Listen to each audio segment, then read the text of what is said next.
Hey everyone, and welcome to another Sounds Profitable Product Deep Dive. I'm back here again with SoundStack CRO, Rocky Thomas. Rocky, welcome back to the Deep Dive. Thank you so much for having me, Brian. It's always so fun to do these.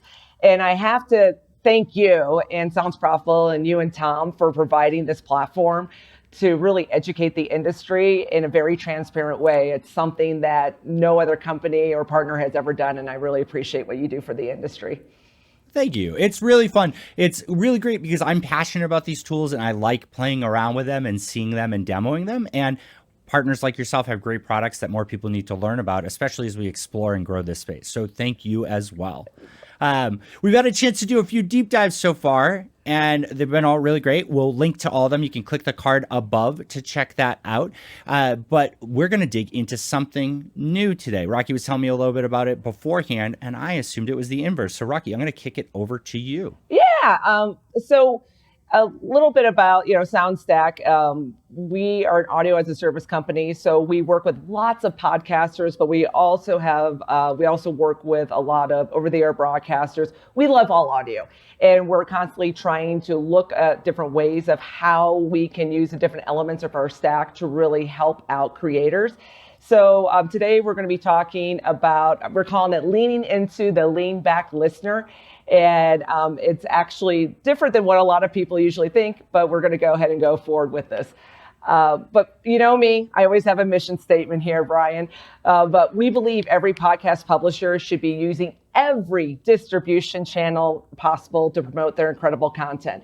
And with that is, this is how we're able to go ahead and help out. Just as a little bit of a reminder, we're an audio as a service company. Just to give a little bit of a background, if people have not heard about SoundStack, we really play in three distinct pillars in the industry for podcasts, as well as linear audio, which is distribution. We have a very large CDN network that distributes just audio only.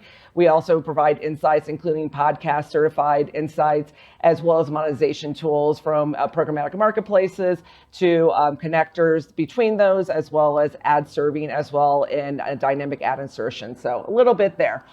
I always like to do a quick historical primer because, I have been around for a while.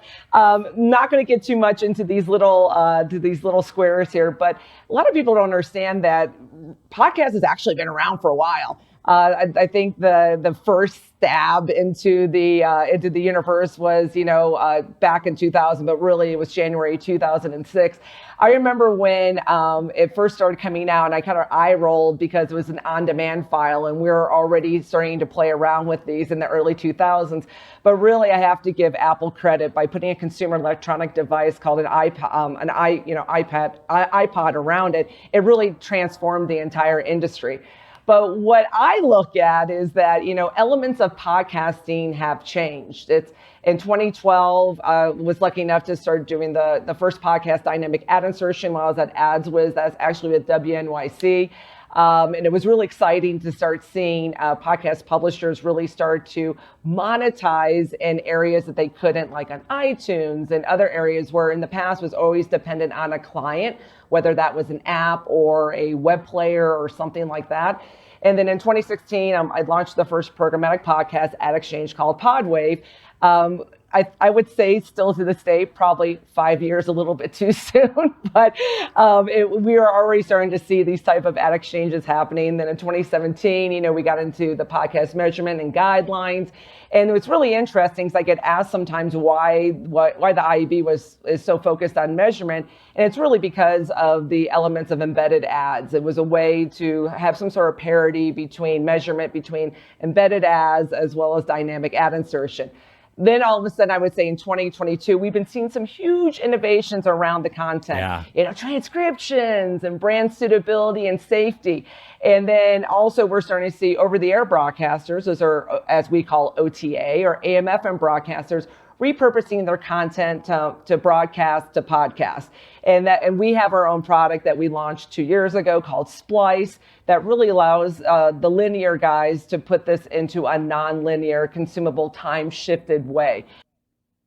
And we did a deep dive on Splice before. We walked through that before, and it's very cool. Broadcast to podcast makes a lot of sense because the like one and done nature of a broadcast and not being able to do anything with it, whether catch up listening or repurposing into a podcast or just keeping for like to do a recap show sometime in the future. Like there's so many reasons why you should be storing these things or doing more with them.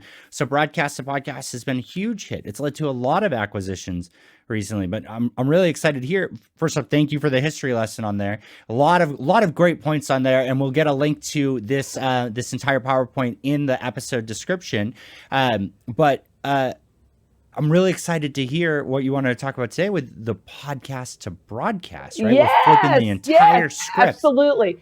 So, we feel the value proposition for audio publishers is really clear.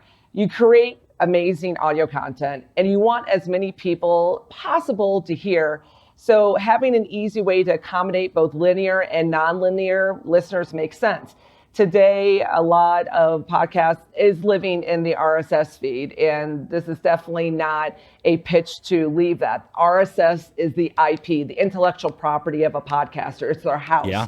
I totally understand this, but where we're looking forward to is really trying to change the direction that's been happening. So today, we've been going in only really one direction. We've been taking broadcast and splicing it into a podcast, where we believe in, how SoundStack is. We always try to think of, iterate and think of ways of utilizing content in different ways.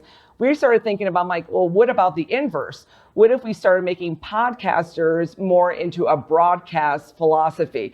A huge portion of the population, and I am one of those, I value a lean back experience. And when I say a lean back experience is, I really don't want to touch my phone when I'm driving. Yes, there are queuing, elements within, Google Podcasts, within Spotify, where I'm actually curating my playlist. But I'll be honest with you, Brian, I'm inherently lazy. I want to be fed. I want to have curation coming towards me. I want to hear great content, but I really don't want to have to work for it. And this is where we started thinking how we could use some of our other elements within SoundStack to really make this possible. Well, real quick on that, I want to just say you're so right on that, like the flow and the feel of it. Like I have 2 young kids, so when I play a podcast that's a podcast I like, and then it's done and I'm riding my bike or I'm out in the car and I can't touch my phone, it might jump to from like a kids podcast to a industry podcast to a Dungeons and Dragons podcast. And it's like, no, like you can't, even when you do set up the flow, it takes so much effort to curate for each environment you're in exactly what you want to listen to. It is. And, and so we asked within SoundStack, we love asking what if questions. What if, it's what if and why, why should we be doing this? But we started saying to ourselves, what if podcasters created a lean back experience? What if podcasters started to curate their content? And you brought this up about a year ago, Brian, and I've always thought about this is because I think about some challenges we have with implementing programmatic, type of trading within some podcast organizations. It's really that a lot of podcast organizations are missing a operations manager or a program director, what we used to call that in radio, where the program director was really in charge of, how the overall content is being presented, how many ad breaks you have within that content, really, owning the total sound of the content. That could even be sonic branding. And I'm glad to see that we're starting to see some of those positions start to happen within podcast networks or agencies, as they're called. But, we want to start thinking of how can we get podcasters to start thinking about how they can start curating their content. I'll tell you, my number one pain point with podcasts, and I've been a podcast listener for so many years, I don't want to have to go to Reddit to find out the best episodes of a podcast show. It's so true. It drives me crazy. I hear a really cool podcast show. It's like, wow, I probably would like that because I'm an econ girl. So I'm like, I probably like that econ show or the economics show. And I Google best episodes of whatever, Reddit comes right up. And I'm saying then, so now what I have to do is I have to go through all the Reddit threads, find a toggle between all of the little Chrome tabs to basically load my stuff up. And then, but then I'm only taking the best episodes from what other people think. And I think that the podcast networks probably know they're most popular because of download. They know. They definitely do because they republish them. Yes, they do, which I appreciate. Yeah. But we don't have, and you're right, there's no concept of that. Like I would kill to not only have like a trailer in Apple Podcasts and Spotify, but also like new to Sounds Profitable, here's 5 podcasts to start with, right? In order. I would absolutely be over the moon to be able to do something like this. And it sounds like this is what you're talking about here. Exactly. The publisher can really curate that experience. It is. And then we also start thinking about different ways to start packaging the content.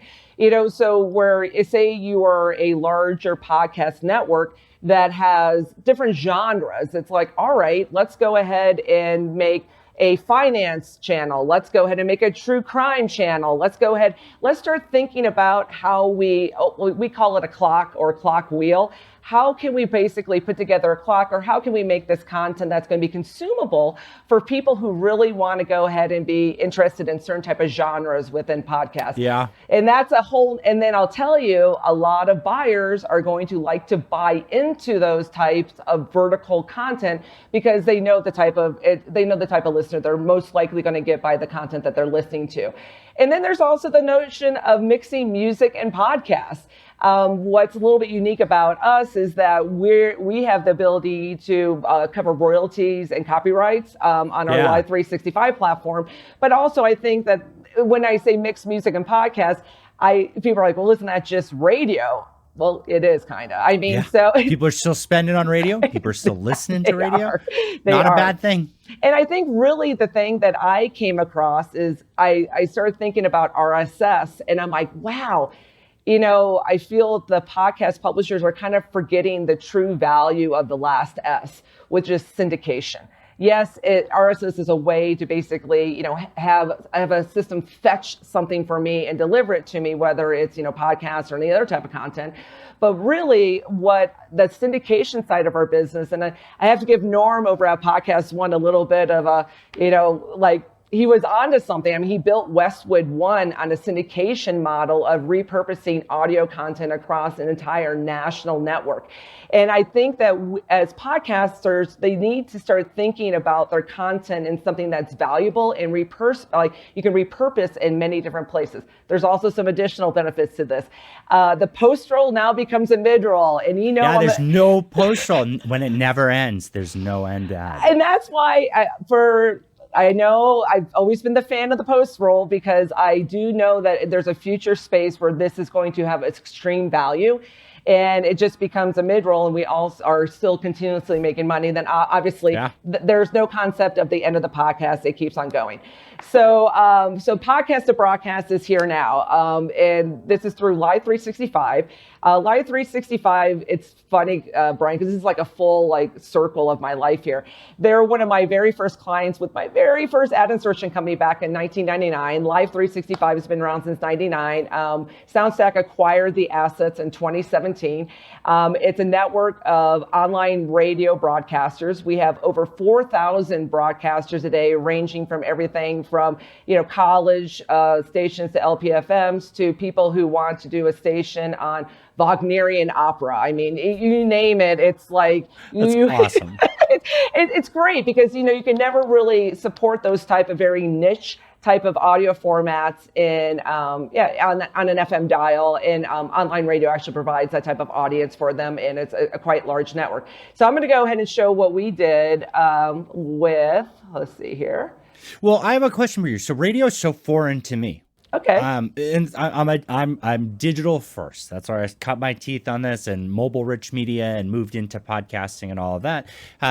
When you say broadcast, what do you mean? I mean, are we talking, I can listen to this on my AM FM radio in my car? Is it a digital signal? Is it like a web radio? What does broadcast mean to SoundStack and Live 365? Absolutely. I think that's actually a really good industry question. we look at broadcast as one to many or linear. So that means that if I'm listening to a piece of podcast content and I decide to go ahead and listen to a station, it's what we call drop the needle. It doesn't start from the beginning. It's just like listening to an FM station. The only difference is that you're only going to be hearing the broadcast online. It's an online broadcast. What's exciting is that Live 365 has a lot of distribution partners, including iHeartRadio and TuneIn. And why that's important is that it's another way, because they have such a great inroads with the smart speaker elements. And the car manufacturers and all that. Yeah, both of those apps are on my car. So. You got it. And so we already have those partnerships through Live 365 already done. So this is another great way for podcasters to really extend their reach and their discoverability of their content. And really, the end of that, do I think what we're proposing here going to replace the RSS feed? Is it going to replace anything no, but I think it's a great way of expanding your brand, increasing discovery, and getting people who are going to subscribe either to like listen to your station more often, or are going to actually subscribe to your RSS feed so they can go ahead and receive that content in the way they want to. It's really it's repurposing the the podcast content in many different ways. So this is our first stab at it. It's smart. Yeah. But I think it's like today we're talking about taking a podcast and turning it into a YouTube video, right? Like, so you have to add an asset and you have to go over there. Like, that's a lot of lift. This seems kind of like less lift. I'm creating like a playlist. Like, everybody made a mixtape before, you know exactly how to accomplish that. And the same thing, like if I post assets on social media and all of those things, I'm putting assets out there that I'm hoping somebody comes across. When you think about it, like being in a car, let's say I'm in a rental car and I see it has TuneIn, it has iHeart, it has Spotify, it has all of those things on there and has the radio. Well, that means that like I could be in 3 out of the 4 options that someone could listen to. Now, granted, a lot of those interfaces aren't always the best. People who have access to them on their app are probably going to be more bought into them, but still it's audio content with no additional work needed other than organizing your order, available in another place where people listen to audio content. So instead of trying to push it into YouTube where people do listen sometimes, they definitely listen and tune in iHeart and maybe streaming on your website. Exactly. And that's where so this is our first iteration of this. Let me go ahead and get into the actual dashboard. Are you able to see that, Brian? I am. And now, so SoundStack is like a amalgamation of so many different pieces, right? There's the Live 365. There was, other aspects of the company that have all come together. And you guys have done a really great job here. If I were to be a client, is Live 365 a separate product or process that I go through? Or if I'm just a SoundStack client, is this available to me? Yeah, so we do have some SoundStack publishers who we call it the SoundStack enterprise side, where we have a lot of our, more of our enterprise services. And we also have our marketplace, as you know. And so sometimes they start out on our enterprise solution, and then they want to go ahead and put a relay, or they want to go ahead and work within Live 365 as again. So Live 365 is run as a kind of a separate company within SoundStack. We do share some of the team members within the team, but we do a lot. What we build, we try to make sure works across all of our different elements of our stack. So there is integration, and a lot of our publishers do work in both different environments. So yes. Very cool. Yeah. So this is the Live 365 dashboard. We're very fortunate that Pantheon Podcast, which is an awesome music network about podcasts. If you guys haven't listened, you got to check it out. If you're a music geek like I am, it's by far one of my favorite groups, a clustering of podcasts. And we started talking to them actually at Evolutions, and we're trying to figure out this whole notion of how we can extend out and increase discovery. And they've been really nice. We've been working through a couple of proof of concepts with them, and they allowed me to go ahead and play around with their content today, which thanks Peter over there. I'm really fortunate for this. So this is the dashboard. It gives you an overview. Of course, you're not going to be seeing a whole lot of TLH. I just went ahead and put this up, but this allows a podcaster who wants to start broadcasting to go ahead and put this in. But this is how we What went. is TLH? Total listening hours. I am so sorry. You're right. I'm speaking linear language to a podcast person. So this is a demo playlist that you've created on here to walk through all of it. Absolutely. And I'm seeing it right there. It's live. It's playing an episode, a 44-minute long episode. And then after, or it says 30 minutes ago, it's showing what's last played. There was a 2-minute ad break. Yes. Now, as I'm obsessed with ads, I have to ask you something. Might be jumping ahead here. Is that a streaming ad? How do we measure? How is that ad measured? The ad, it's dynamic ad insertion. So we're able to go and if you don't have any ads, which is we're running that through our marketplace, and then we do share the revenue back with the publisher. So it's another way for them to monetize. But is that sold as a streaming ad or like a podcast downloaded ad? That would be sold as a streaming ad. Yes. And if, let's say I put this playlist together here and my episode do I upload a new media asset to this, or can it pull from my RSS feed the specific media file? I knew you were going to ask that. Today we're doing an upload of it, so you would have to just upload it like an MP3. But in our product roadmap for this summer, we're going to be pulling where you can automatically pull in your entire RSS feed, so it pre-populates it as well as providing if there's metadata markers for advertising, we'll be able to pull those in as well. So that means that it's so powerful. So that means it's a little bit like Inception. It's kind of like an insertion within an insertion that we're able to go ahead and do. So we're pulling in the RSS, and then we're going to be able to keep the mid-roll markers in there, and then also be able to insert within additional to that, as well as around it as well. So and all those ads are streaming. And so to really sell this to people, look, getting the audience behind this is not easy. It's not trivial. We're not I want to be clear here. Getting people to tune into your station on TuneIn, on iHeart, on your website, or any of the other digital services. It's not just upload it and hope that it happens. You do have to put into effort to cultivate that audience there.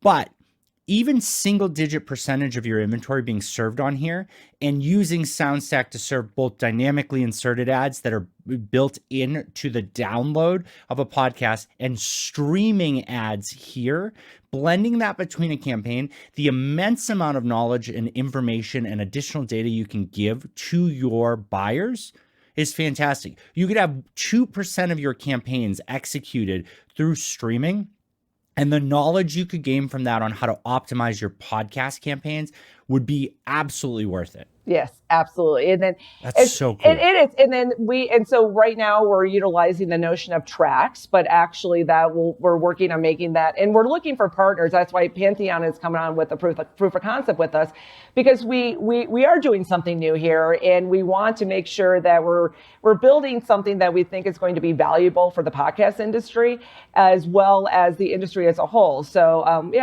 anyone wants to go ahead and play around with us as well, please reach out, because we, as you know, Brian, we iterate all the time. We don't say that we know everything. We just try and keep on trying to do new things in the industry. And so this is kind of like our latest take on this. So the whole idea is that you upload these, which is really simple, just like anything else. And then also, then I'm going to show you a little bit how the scheduling works. So you can go ahead and create playlists. So here is I'm calling it the Pantheon Podcast Top Episodes. So here I was able to go ahead and create a playlist over here to the right where I have their top episodes. I'm able to drag and drop spot breaks as I want to. And then I'm basically creating a radio station. We also have the notion of where you can actually, schedule out an entire schedule for the whole week with bunch of podcast playlists, or you can just do what I'm doing right now, which is just auto DJ, meaning that I just want to go ahead and just randomly grab all my tracks that are in there and create it so I don't have to do anything. So I guess what I'm saying is that you can be as micro as you want to, or you can be as macro if you don't want to go ahead and do anything with it as well. Then also what I think is pretty cool is that we also provide ways for you to embed these players into your websites or social media or anything else. And there's a lot of different ways. We have small ones. It automatically makes it a small player if you want to put it into the right rail. We can go as big as extra large if you want to. So there's a lot of different ways we can do that. Then we also have a last played widget that's also embeddable into sites if you want to utilize that too. So that's actually, and like everything else, you know how we basically, roll. We always have analytics. We have real-time analytics, historical analytics here for your station, as well as when advertising is running through here, you can start seeing the impressions that you're starting to receive and be able to see real-time revenue as well, all within here. One thing that's really interesting that we're also kind of to speak towards a little bit of what's interesting about Pantheon, because they are a little bit unique, is they are a music-focused podcast network. And so, right now, they've been utilizing small snippets of the music because, within the Creative Commons license, because as we all know, there's been tons of panels at shows about utilizing copyrighted music within podcasts in a download fashion. We're actually, we're working with them as their, we call it a mixtape. So what this means is that we're able to incorporate a cue sheet. And now they're starting to reproduce some of their podcasts with full pieces of music. So that means that, and granted, this is only, it's probably more specific for a Pantheon type of podcaster that has, music within the podcast. That's what they're speaking about. But now we can actually allow Pantheon to put in the large, full-blown pieces of music to go ahead and listen to. And then we're able to go ahead through this cue sheet. We're able to cover the royalties and copyright obligations to the professional rights organizations like Sound Exchange, ASCAP, BMI, CSAC. We're also licensed in Canada as well as the UK. So you're fully covered from a copyright royalty obligation standpoint as well. This is so cool, and it's the type of thing that I'd be excited to play around with. First off, I want to ask, and I think I know the answer already. If, let's say, this is a new idea for so many people. If I was interested in just getting a playground environment to play around with it and find comfort with it and see if it's for me, is that something that SoundStack offers? Yes, we offer a full 7-day free trial of Live 365. So anybody can go in there and try this out for what we call non-copyright packages. So say, for instance, you don't have any music. Like I said, Pantheon's a little bit unique because they're such a music-focused, podcast network. But but there's a lot of those, and I think that's such a killer thing. And there's a lot of licensed content. There's comedy content that's licensed by these music directories too, and all of these things. There's so much value with all of this. And we actually just got coverage for those people as well. That's actually amazing. That's a different rights organization than your normal, Sound Exchange folks. And we also have GMR. So we actually we're very well versed in copyright licensing. I always say that we have 3 of the top 5 guys, besides David Oxenford, who work for us, who really know rights and when it comes to music. And then we also provide copyright royalty reporting for our publishers on the other side of the business. So we know, we know music rights really, really well. So this is kind of like the first. And so then when you go ahead and come over here, so this is what, like you can go ahead and hit play, and you can go ahead and start listening to it a minute. And this is what somebody would be hearing on the other side, and they'd be able to go ahead and start listening to the podcast content in a different way. Very cool. Yes. So it is different. It's new. I'm really hoping that people in the podcast industry, I will say it one more time, I know you guys love your RSS. I love it too. It's got to be a basic. Keep it. Come on. YouTube's not giving us any RSS stuff. And this isn't less data like YouTube becomes. This is more data. You still own it. You still own the distribution. In fact, this is, look, if all of podcasting could agree to move to streaming where we are today, I think it might be a healthy part for the industry. And I'm sure make your life easier on so many things. I know on mine, the standards and specifications of video lend themselves to streaming audio incredibly well and terribly to podcasting. Podcasting is a silo on that end. So exploring this is really exciting, and it gives people the opportunity to try something new. Yes. The cost structure, like, I don't want you to have to go too in the weeds on this here, but like, I don't understand how something like this works. I create a 24-hour playlist, or I schedule out all my content for a month. Without licensing, what does something like that cost? And then let's say that every show, or I want to add music in, like, I have no concept of how music licensing works. Yes. So what's really interesting is that you could create an entire radio station that's a mixture of podcast content as well as music if you wanted to really create an entire brand if you wanted to for your podcast network. And so also what's really interesting is that when you see all these tracks here, like the story of Fleetwood Mac, normally that's a music track, and we count every single performance on Live 365 because we have a royalty obligation to make sure creators are paid, are compensated. A lot of people in the industry, they try to get around not paying Sound Exchange, or they try to get around this. We're the only company at Live 365 that actually still provides this type of licensing, because we truly believe that we have got to make sure, whether it's podcasts, whether it's musicians, that we compensate creators, because if we don't subsidize the creators go away. The creators go away, we no longer have an industry. So it's expensive, but we believe truly in that. So what's interesting is that we will know like how many times the story of Fleetwood Mac was actually listened to somebody, because to us it's a performance. So we have awesome stats not only on the total listening hour side of consumption of your actual station. We actually also know how many times the story of Fleetwood Mac was actually consumed by a person. So it's a different way of looking at, it's not really podcasts, it's really content analytics. But we have two different ways that we can actually look at consumption, and that we're really looking forward to providing that type of feedback for the podcast publishers. So that's what I have today. I thank you for allowing me, Brian, and for having because we love the fact that we have a platform to kind of fill a safe space within the industry where we can share some of the what we call the beer drinking kind of ideas that we have, that we're able to really start to make into fruition, just because we have a lot of these elements already and how we can go and do this. But if I can do one message to the podcast people, is that please understand that your content has value, and that the value of your content needs to be shared, and not just in iTunes and not just in Spotify or any other place that you're going to put it, but really start thinking about ways that you can repackage your content in a way that's going to help discovery, and then hopefully also help you with revenue generation.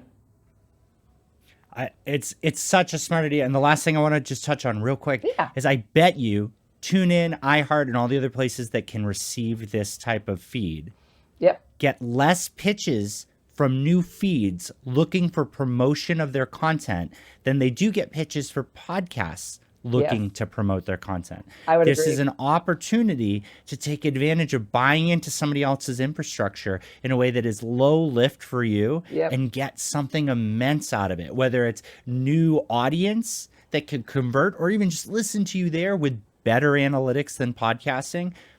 Killer. And thank you guys for innovating on this stuff. Seriously. And we provide all the listen links down here. So whenever you create a station, there's multiple formats, so you can go and share it. So it does work with all the aggregation and distribution platforms, or what we used to call yellow pages or YPs back in the day. So it's very easy to go and utilize and share. So if anybody's interested, please go to, you can reach out to me. I'm pretty easy to find, but also you can go to live365.com and start your 7-day trial and see if this is something that you want to do. Just so you know, from a pricing standpoint, because I'm a big fan of pricing, is so if you don't have any music in there, we call it a non-copyright package. It's really affordable. It's $19 a month. Our lowest package for if you do have music and there is some copyrights in there is $59 a month. So, and this just because we do pay a good, actually almost all of that is going to the creators and the music folks on the actual royalties and copyrights. So that's the major reason because of the larger jump on that. But so it's good. Incredibly cool. Rocky, thank you so much for joining me on this deep dive. If you want to learn more, check out soundstack.com. There'll be more links in the descriptions. Of course, check out all of the other product deep dives we've done with SoundStack, and stay tuned because we have more coming up soon with a special live one at Podcast Movement. So if you're there, definitely check it out. Rocky, thank you so much. Thank you, Brian.